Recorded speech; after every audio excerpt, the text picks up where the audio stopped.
Vamos a estar hablando hoy del tema titulado Cuida lo que tienes. A ver, dile al que está a tu lado, cuida lo que tienes. Dios te ha entregado cosas muy gloriosas, preciosas. Te ha entregado una familia, una casa, te ha entregado un llamamiento. Cuida lo que tienes, amén. Así que vamos a leer lo que dice el Evangelio de Lucas capítulo 8. Evangelio de Lucas capítulo 8 desde el versículo 26 hasta el 39. Y arribaron a la tierra de los Gadarenos, que está en la ribera opuesta a Galilea. Al llegar él a la tierra, vino a su encuentro un hombre de la ciudad, endemoniado desde hacía mucho tiempo, y no vestía ropa ni moraba en casa, sino en los sepulcros. Al ver a Jesús, lanzó un gran grito y postrándose a sus pies, exclamó a gran voz: ¿qué tienes conmigo, Jesús, Hijo del Dios Altísimo? Te ruego que no me atormentes. Porque mandaba al espíritu inmundo que saliese del hombre, pues hacía mucho tiempo que se había apoderado de él, y le ataban con cadenas y grillos, pero rompiendo las cadenas era impelido por el demonio a los desiertos. Y le preguntó Jesús diciendo: ¿cómo te llamas? Y él dijo: Legión, porque muchos demonios habían entrado en él. Y le rogaban que no los mandase ir al abismo. Había allí un hato de muchos cerdos que pacían en el monte. Y le rogaron que los dejase entrar en ellos, y les dio permiso. Y los demonios salidos del hombre entraron en los cerdos, y el hato se precipitó por un despeñadero al lago y se ahogó. Y los que apacentaban los cerdos, cuando vieron lo que había acontecido, huyeron y dieron aviso en la ciudad y por los campos. Y salieron a ver lo que había sucedido, y vinieron a Jesús y hallaron al hombre de quien habían salido los demonios, sentado a los pies de Jesús, vestido y en su cabal juicio, y tuvieron miedo. Y los que lo habían visto les contaron cómo había sido salvado el endemoniado. Entonces toda la multitud de la región alrededor de los Gadarenos le rogó que se marchase de ellos, pues tenían gran temor. Y Jesús, entrando en la barca, se volvió. Y el hombre de quien habían salido los demonios le rogaba que le dejase estar con él. Pero Jesús le despidió diciendo: vuélvete a tu casa y cuenta cuán grandes cosas ha hecho Dios contigo. Y él se fue, publicando por toda la ciudad cuán grandes cosas había hecho Jesús con él. Dale un aplauso a la palabra del Señor en esta mañana. Qué buena historia. Yo debo comenzar diciendo que esta historia no se trata de una casualidad. La Biblia nos habla de un hombre que estaba endemoniado, pero este hombre endemoniado alguna vez fue un hombre que no lo estuvo, que estuvo en su casa, era un hombre de la ciudad, dice aquí la Biblia. Y de pronto vemos que Jesús se acerca hasta el lugar en donde este hombre habitaba, donde este hombre residía.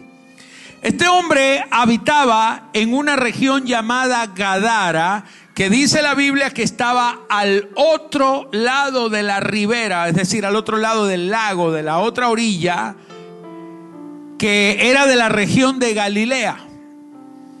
Y entonces allí se presenta Jesús. Y lo que le estoy hablando en esta mañana es que esta historia no se trata de una casualidad. Diga conmigo: no existen las casualidades. No existe nada al azar. No existe nada que no esté dentro de los planes planes, dentro del diseño y dentro de los propósitos de Dios. La historia dice que Jesús estuvo toda la noche orando. Jesús estuvo recibiendo las instrucciones del cielo, las instrucciones del Padre. Esa noche el Espíritu de Dios comenzó a revelarle que había un gran plan, que había un hombre que estaba endemoniado. El Señor le dio las coordenadas específicas. La otra orilla es muy amplia, la otra orilla es muy ancha. Pudo haber viajado en cualquier dirección, pero Jesús ese día llegó exactamente al lugar en donde estaba aquel hombre que tenía aquella necesidad. Porque las coordenadas de Dios estaban disponibles.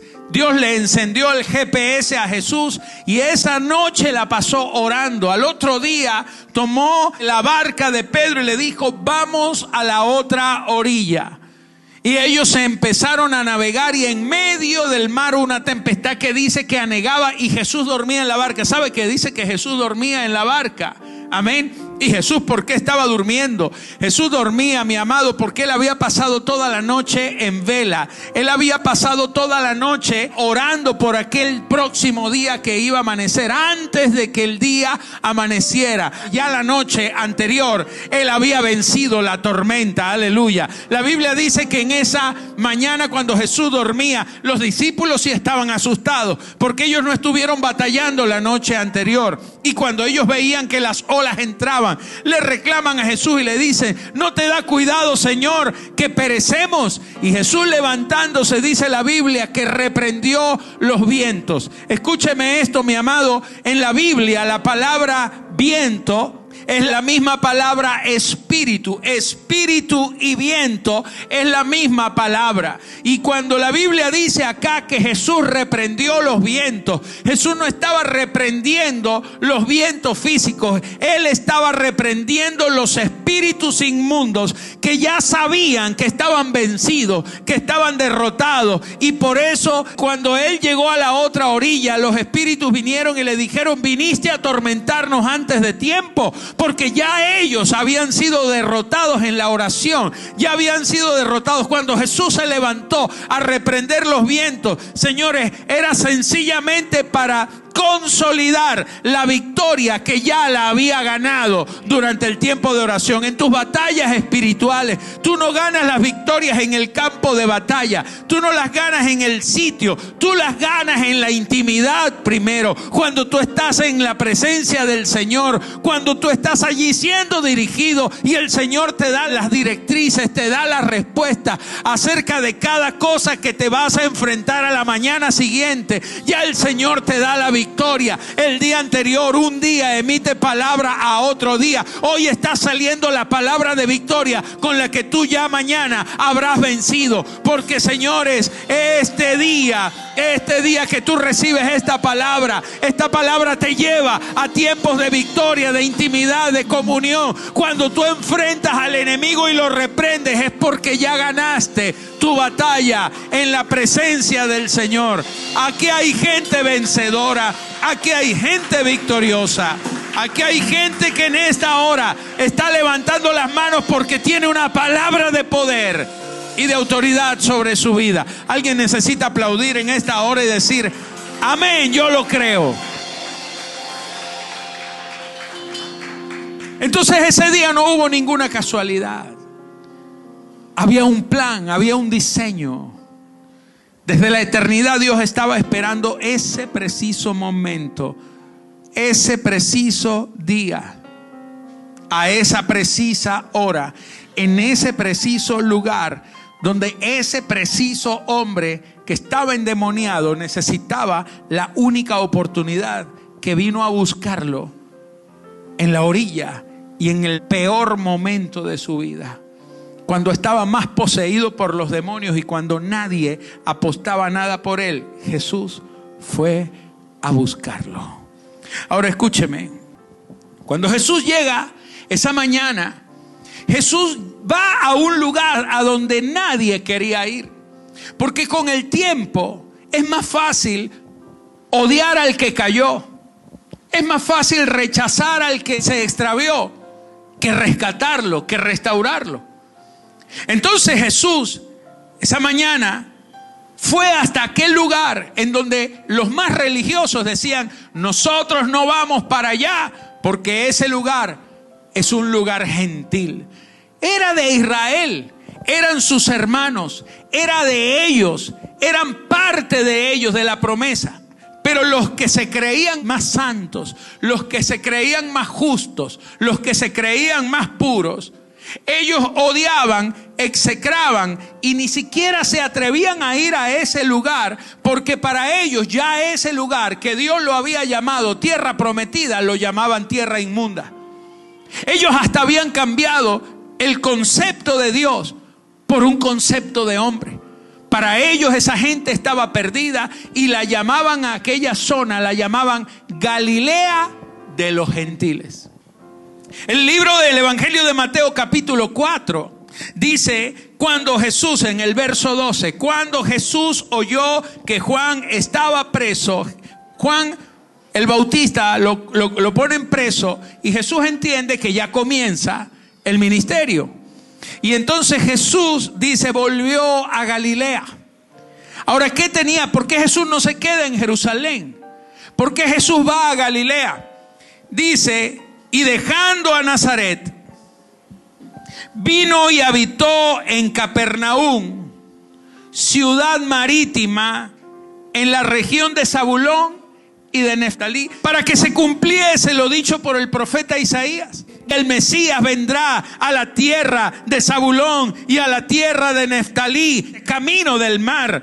Y dice, al otro lado del Jordán, Galilea de los gentiles. El pueblo asentado en tinieblas vio gran luz, aleluya. Y a los asentados en región de sombra de muerte, luz les resplandeció. Y desde entonces comenzó Jesús a predicar y a decir, arrepentíos porque el reino de los cielos se ha acercado. Señores, cuando comienza el ministerio de Jesús, lo primero que Él hace es cumplir lo profético. Señores, nada es casualidad. Toda tu vida es una respuesta profética. Tú crees que tú estás aquí por casualidad y tú crees que el problema que estás pasando te puede dejar allí varado y que no hay respuesta para ti. Pues déjame decirte que usted y yo estamos en el diseño divino, estamos en el plan divino.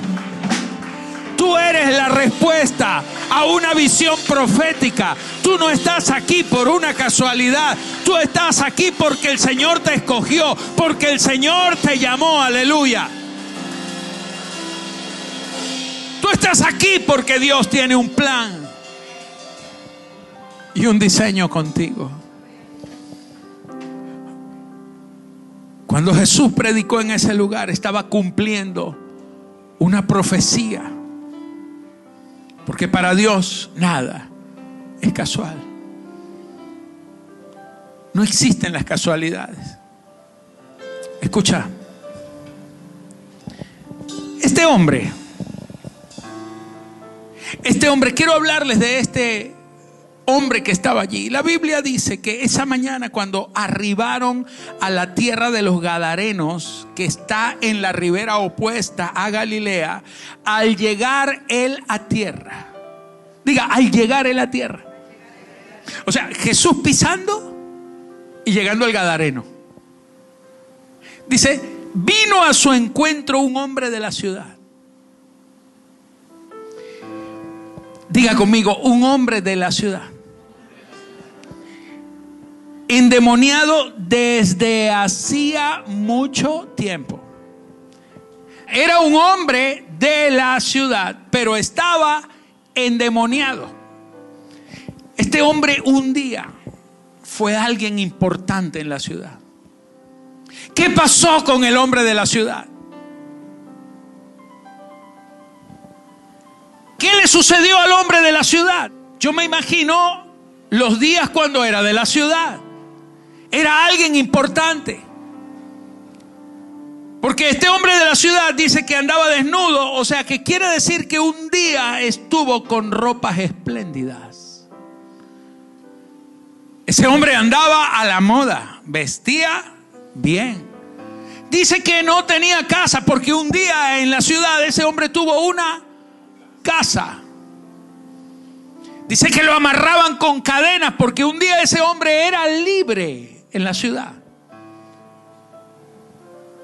Era el hombre de la ciudad. Era el prototipo de hombre que todos querían ser. Porque hubo un tiempo donde no estaba endemoniado. Solo estaba en la ciudad. Pero no cuidó lo que tenía. Este hombre tenía tantos demonios como tantas puertas le abrió en su vida para que entraran. No nos interesa el número. Porque así tenga uno, así tenga un solo demonio, ese no debería estar ahí. Dice, porque hacía mucho tiempo los demonios se habían apoderado. Porque Él algún día les dio poder. ¿Y cómo le damos poder al diablo? Porque el diablo no tiene poder contra tu vida. Pero cuando tú le concedes derechos, cuando tú toleras cosas ilegales, cuando tú no cuidas lo que tienes y empiezas a tolerar las cositas que parecen tontas, que parecen pequeñas, esas pequeñas aberturas, esas pequeñas grietas son las grandes puertas por donde el diablo se apodera de lo que no tenía derecho. El apóstol Pablo escribe en 2 de Corintios 11, versículo 1 al 3. Ojalá me toleraseis un poco de locura. Ustedes dicen que yo soy loco. Ojalá, decía el apóstol, ustedes me tolerasen un poquito de eso que ustedes llaman locura. Porque yo no estoy loco. Estoy bien cuerdo, estoy bien entendido. Lo que pasa es que yo les estoy hablando lo que por el Espíritu estoy viendo y ustedes lo llaman locura, me llaman loco, porque yo los celo, sí los celo, pero no con celos míos, con celo de Dios. Entonces el apóstol está diciendo, yo los celo con celo de Dios, porque yo los he desposado con un solo esposo. Porque va a llegar un día cuando Cristo venga a levantar, Él viene a levantar a su esposa, una iglesia sin mancha y sin arruga. Y con el vestido arrugado nadie se casa. Con el vestido sucio ninguna mujer se puede presentar al altar. Oh, tremendo. Pablo les decía, porque con celo de Dios los estoy celando, pues os he desposado con un solo esposo, para presentaros como una virgen pura a Cristo. Entonces, el apóstol dice en el verso 3, pero temo que como la serpiente con su astucia engañó a Eva, en otras palabras, temo que así como pasó en el principio, el mismo diablo no ha dejado de ser diablo. Temo que como la serpiente con su astucia engañó a Eva, vuestros sentidos sean de alguna manera extraviados. No, yo tengo buenos sentidos espirituales, pero tus sentidos no son confiables. Tus sentidos no son confiables. Pueden ser extraviados de la sincera fidelidad a Cristo. Yo no tengo duda que usted tiene una sincera fidelidad, pero tampoco tengo duda de que esa sincera fidelidad puede ser extraviada. Se puede perder. Cuando dejas pasar cositas. Porque el diablo, la serpiente, trabaja diga conmigo, con astucia. Porque cuando el diablo no tiene poder, cuando no puede usar poder contra ti, ¿qué usa? Astucia. Porque con la astucia gana el poder. Con la astucia te engaña y después que te engaña tú le entregas el derecho. Y dice, pero temo que como la serpiente con su astucia engañó a Eva, vuestros sentidos sean de alguna manera extraviados de la sincera fidelidad a Cristo. La palabra astucia es la palabra panourgia. Panourgia. Panourgia significa destreza, habilidad en un sentido malo, o sea, una gente así habilidosa, mañosa. Significa mañosería, truco. Eso es la palabra panurgia. Y la palabra panurgia es la unión de dos palabras. Pan, que significa en griego todo, y la palabra ergon, que significa trabajo. O sea, lo que está diciendo, yo temo, dice Pablo, que el diablo te esté trabajando todo. Esté trabajando todo. Te está trabajando la vista, te está trabajando el oído, te está trabajando tus ratos de ocio, te está trabajando cuando ves Netflix, cuando escuchas musiquita, te está trabajando cuando vienen los amigos o las amigas, los filisnenes, las filisnenas, y vienen y te invitan al cine y te invitan a salir y te vienen a decir esto, o cuando viene el mañoso a proponerte un negocito. Mira, te tengo un negocito donde te vas a ganar unos cuantos dólares, pero eso sí, esto aquí entre tú y yo, no vamos a decirle a más nadie, y empieza lo engañoso, trabajarlo todo. Tengo temor, decía Pablo. Este hombre de la ciudad un día no estaba endemoniado y otro día tenía más de 6,000 demonios adentro. Nada se pierde de la noche a la mañana. Todo es un proceso. Santiago 1:12 dice: bienaventurado el varón que soporta la tentación. La palabra soportar la tentación significa permanecer bajo. Permanecer bajo. ¿Bajo quién? Bajo Cristo. ¿Bajo quién? Bajo su gracia. Bienaventurado el hombre que cuando obtiene una tentación, él permanece bajo Cristo. Está humillado allí delante del Señor. Porque cuando haya resistido la prueba, recibirá la corona de vida que Dios ha prometido a los que le aman. Cuando alguno es tentado, no diga que es tentado de parte de Dios. No, la tentación no viene de parte de Dios, porque Dios no puede ser tentado por el mal, ni Él tienta a nadie, sino que cada uno es tentado. Aquí nos dice cómo cada uno es tentado: cuando de su propia concupiscencia. Concupiscencia significa malos deseos. Cuando cada uno de sus propios deseos. Todo comienza con un deseo.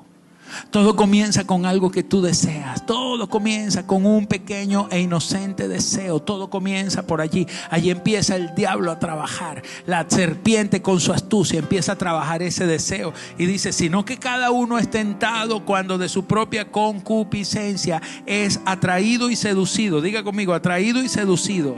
La palabra atraído, arrastrado fuera. La concupiscencia te arrastra, te agarra por los pelitos y te va sacando, te arrastra fuera del propósito, fuera de la oración, fuera de la palabra, fuera de la comunión, fuera de la cobertura. Te arrastra, te saca. Es atraído y seducido. Seducido significa caer por el señuelo que estaba en la trampa.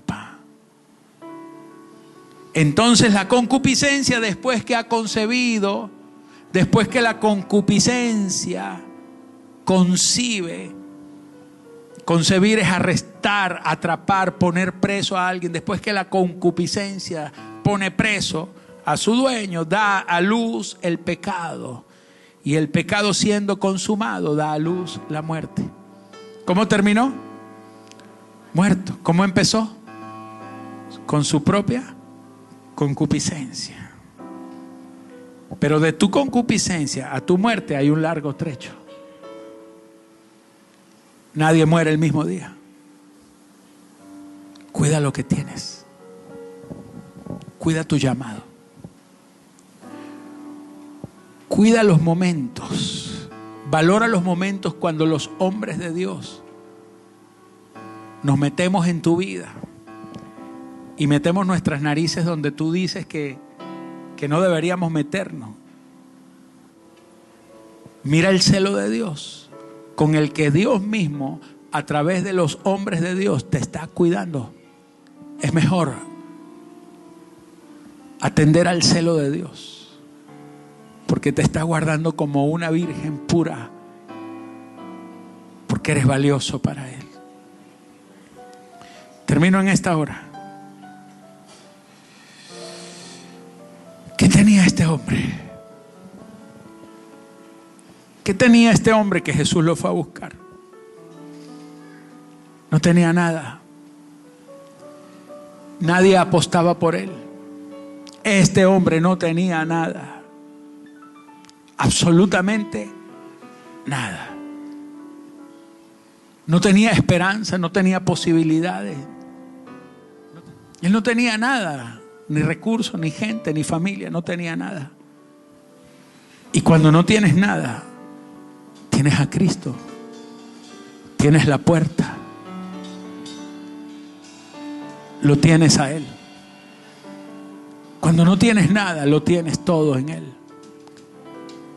Y cuando nadie te busca, Él te va a buscar. Y cuando nadie te ama, Él te ama. Y dice la Escritura que ese día fue Cristo a buscarlo. La palabra de Dios dice que lo vil y lo necio de este mundo fue lo que Dios escogió para avergonzar a los sabios. Este hombre ni siquiera tenía voluntad propia, pero había un pacto. Levanta tus manos a los cielos, por favor. Porque aunque tú piensas que lo hayas perdido todo, tú estás en un pacto. Él estableció un pacto en el que te metió. Aun cuando estabas muerto en delito y en pecado, Él te introdujo. Él es fiel a su promesa, Él es fiel a su palabra. La Biblia dice que lo vil y lo menospreciado de este mundo fue lo que Dios escogió. Aun y cuando la gente piensa que tú no vales nada, que tú no tienes nada, que no sirves para nada, quiero que sepas que para Dios eres tan valioso que Él hará cumplir su pacto sobre tu vida. Él no te va a soltar. Y aun cuando estuvieres en lo último, siempre habrá una oportunidad para ti. Siempre habrá una oportunidad, porque su gracia es inagotable. Su gracia siempre estará presente, mi amado. Tú puedes recurrir a la gracia de Dios en cualquier momento. Él ha escogido lo vil de este mundo. Aun y cuando tú pienses que tú no vales nada, que no sirves nada, Él dice: para mí lo vales todo. Vales tanto que di a mi hijo. Vales tanto que di mi vida. Vales tanto que todavía te sigo buscando, que todavía te sigo abriendo las puertas, que la gracia sigue todavía vigente, que cuando nadie da nada por ti, hay uno que te va a buscar. Hay uno que llega hasta tu orilla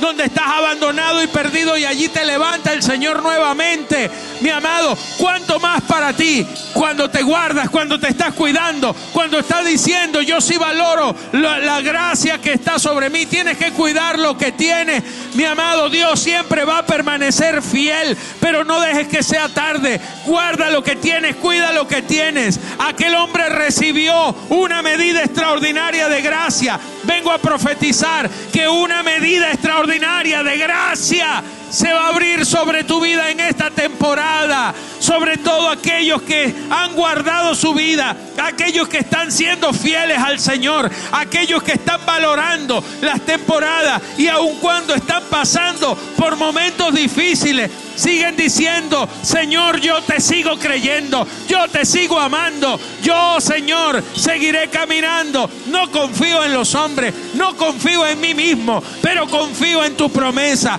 confío en tu palabra. Toda mi vida está puesta en ti, mi Señor. Aleluya. Tú eres mi camino, mi verdad, mi vida. Eres mi destino, Señor.